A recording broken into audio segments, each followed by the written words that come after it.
Greetings, English 104 online students.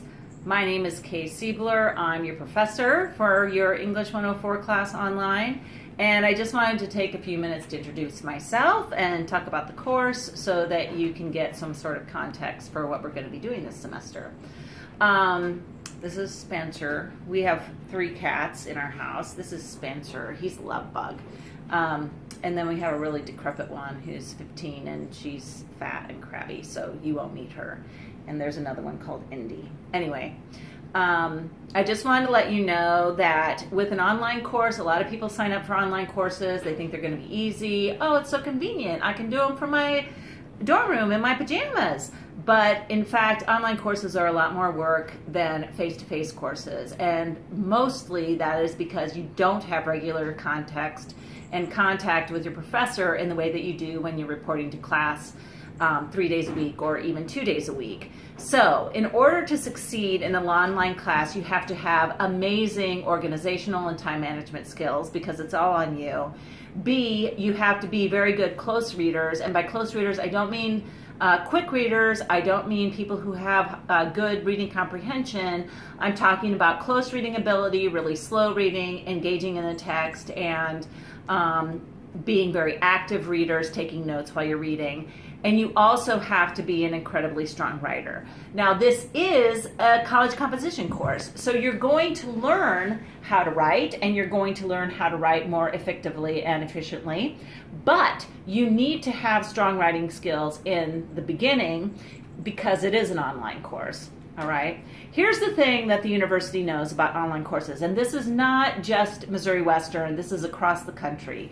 They love online courses because online courses are very cheap for them to deliver. They have to pay my salary, no doubt about it, but they don't have to pay for things like use of classroom, lights, electricity, heating, air conditioning, upkeep of equipment, desks, those sorts of things. So they love online courses because they're very cheap to deliver. The other reason they love online courses is because the attrition rate is astronomical. The attrition rate for an online course is about 60 to 80%. That's nationwide. That's nothing against Missouri Western, but the university, when you take an online course, typically gets your money twice. They get your money once because you pay for the online course, and then they get your money again when you have to retake the course either face-to-face or online because you didn't pass it the first time. Most people don't finish or don't pass online courses. 60 to 80% of people don't finish or pass online courses. So the key to passing this course is strong writing, strong reading skills at the beginning, and also incredible time management.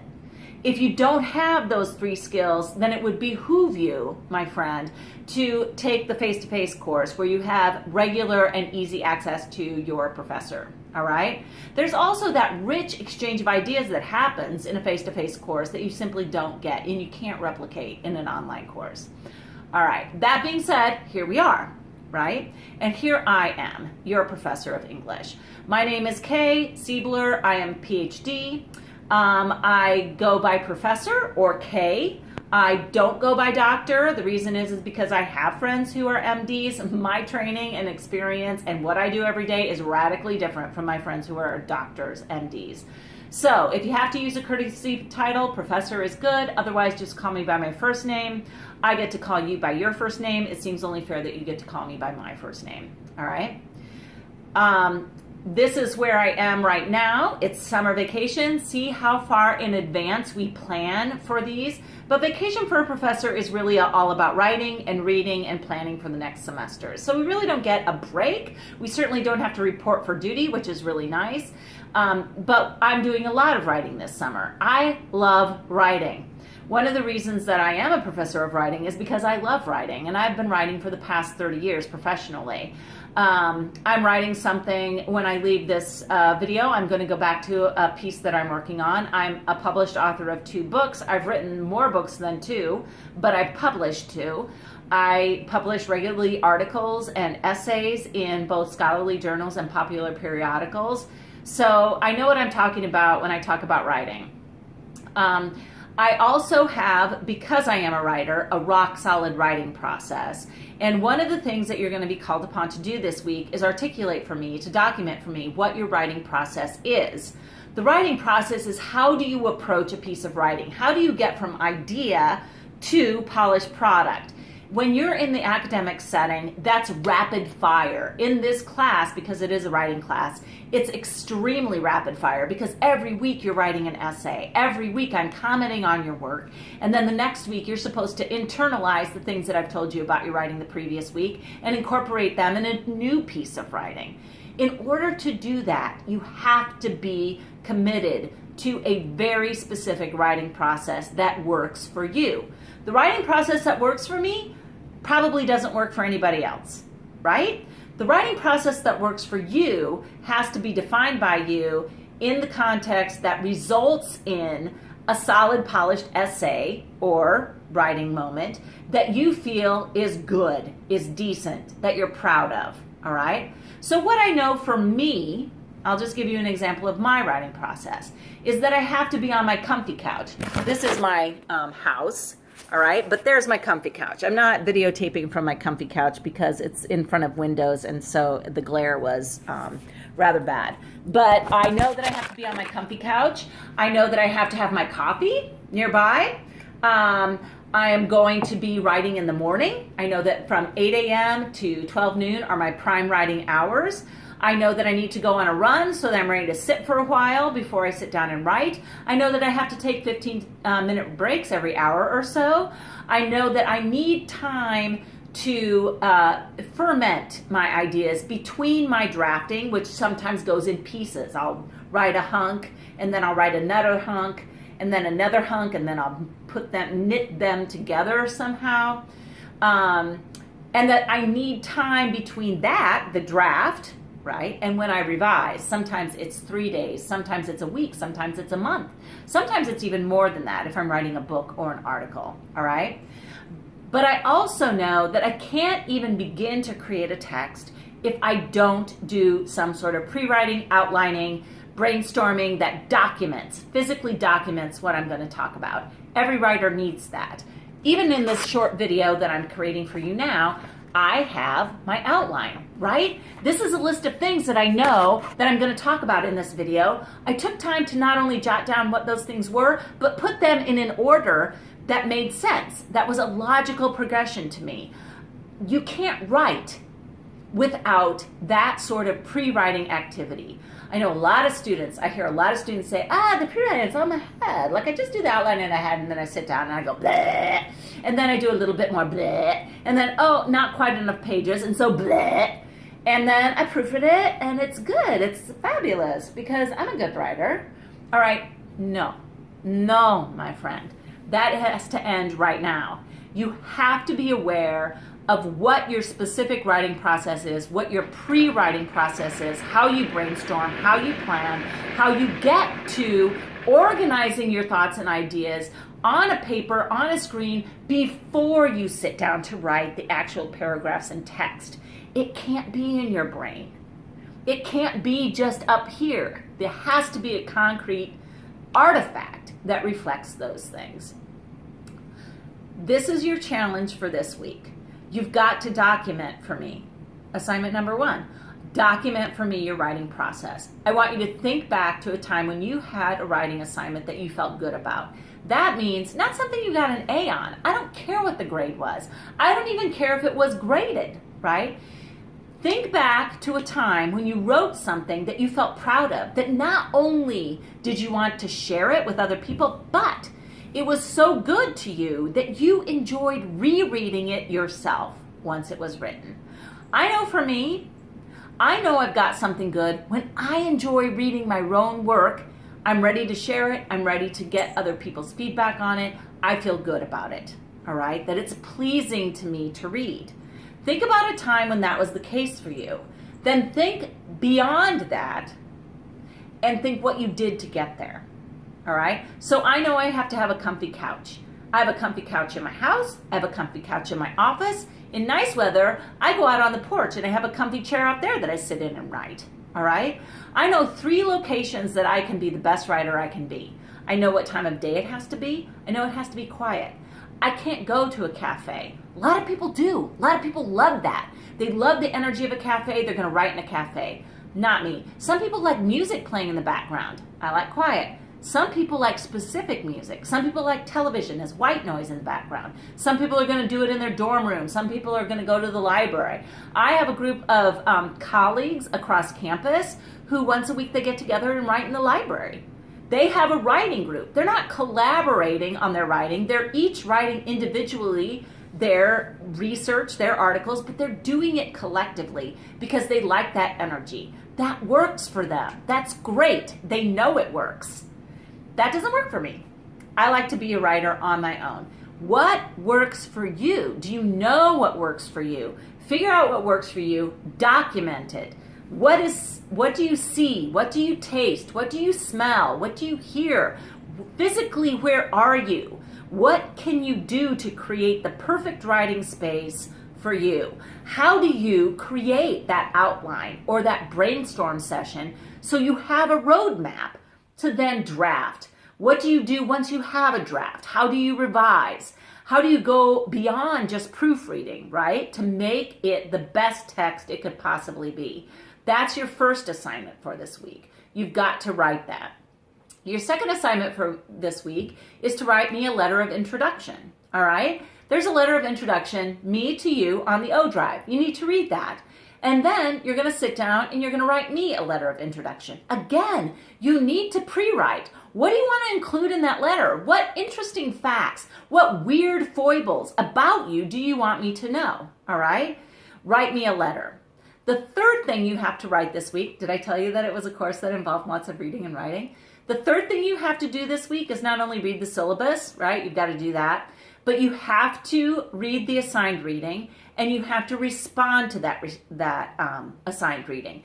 That means you've got to start, first and foremost, close reading with the pen in your hand, marking in the margins, taking notes.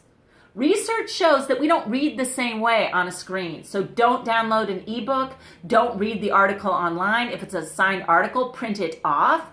Research shows we read more closely and carefully if we physically have the paper or the book in front of us.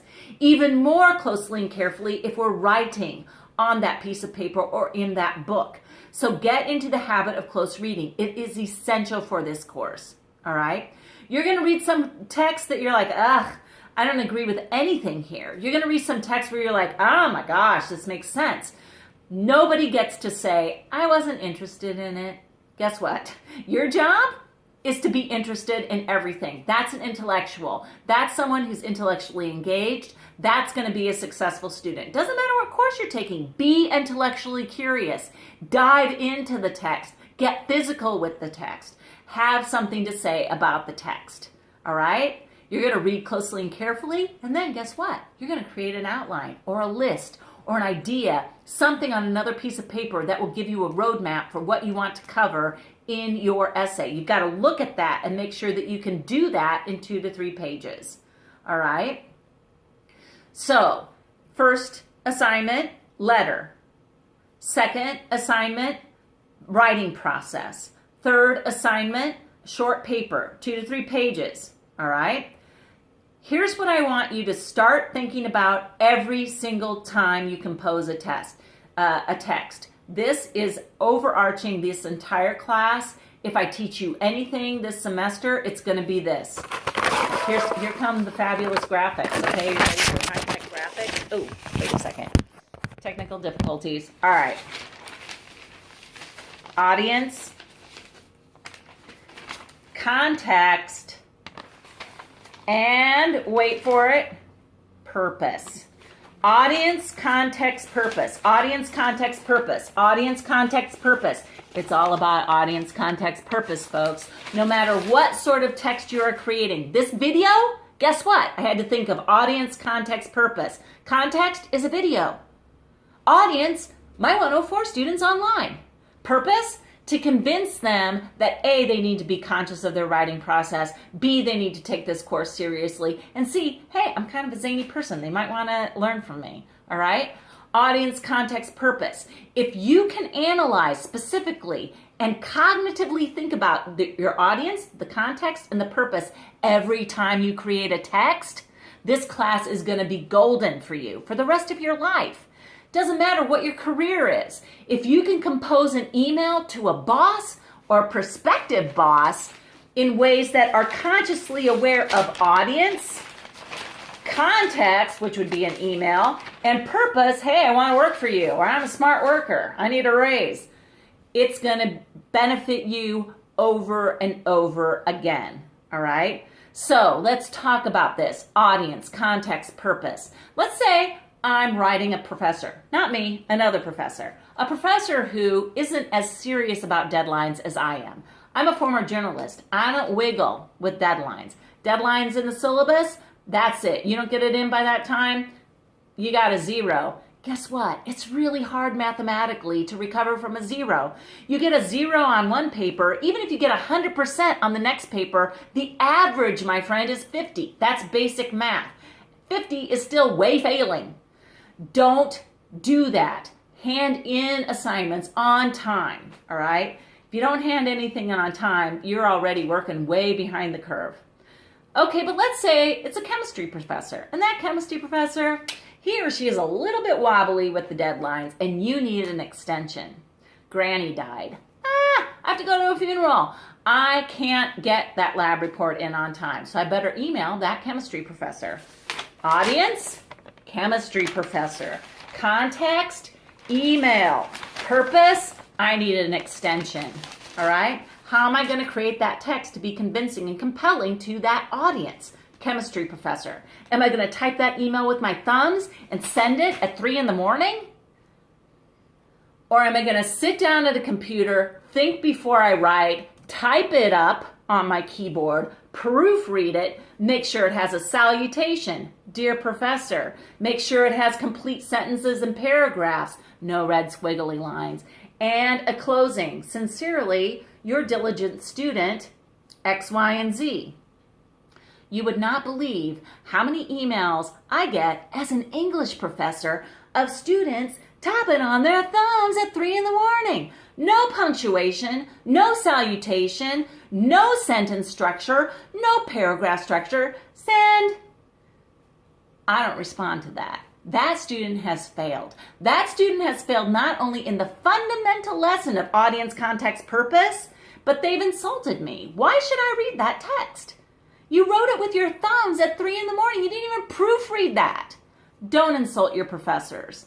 That kills you when it goes to doing work or asking them for something or convincing them for something, okay? Audience, context, purpose. So you've got 3 assignments. The first one, a letter. Audience, me, your professor. Purpose, introduce yourself. Tell me what's interesting about you. Don't give me your hometown and major. Blah, boring. What's interesting about you? What do you want me to know? Purpose, so that I get to know you. Context, letter. Letter means date. Dear Kay, paragraph, at least 1. Sincerely, hopefully, lovingly, whatever, hugs and kisses, your student. Okay, that's the first audience, context, purpose. Second assignment, writing process. Who's your audience? Once again, it's me. What's the purpose? To convince me that you are a thoughtful student and you are a careful writer and you actually have a writing process. And you have thought critically and deeply about a process that works for you. Context? I don't know, a list? Some sentences, paragraph, doesn't have to be long, but it better be detailed and it better convince me that you have thought about your writing process, that you have a writing process, that you're not just like, I just did in my head and then I tap. It's perfect for me. Third, short paper, critical response paper to your first set of readings. All right, audience. Oh, wait a second. Once again, it's me. Purpose, to convince me that you have read closely and carefully with a pen in your hand, that you are intellectually engaged in the course, and that you are a strong writer of academic essays. Because guess what? That's the context. Academic essay. It means you've got an MLA heading and format. It means that it's typed. It means that it's Times New Roman, 12 points. It means that you've got a claim in the first paragraph, that you have supports for that claim, that you have quotes from the text, that you have transitions between your paragraphs, and that you have some fabulous conclusion that just knocks my socks off, which means it's not a summary of what you just wrote. All right? So we're practicing lots of things this week. Writing process, close reading, context and audience, and purpose. All right? I hope you come by my office in Eder. It's on the syllabus. You need to read the syllabus. There's going to be a little quizzy quiz on the syllabus. But come by my office. Introduce yourself to me. Let me put a face and a personality behind a name. All right? Now, get ready for it. Here comes the fabulous CGI effects.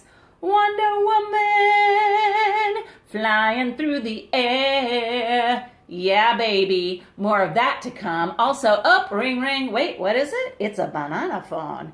Eat bananas. They're good for your brain, but only if you eat them, not wear them on your head.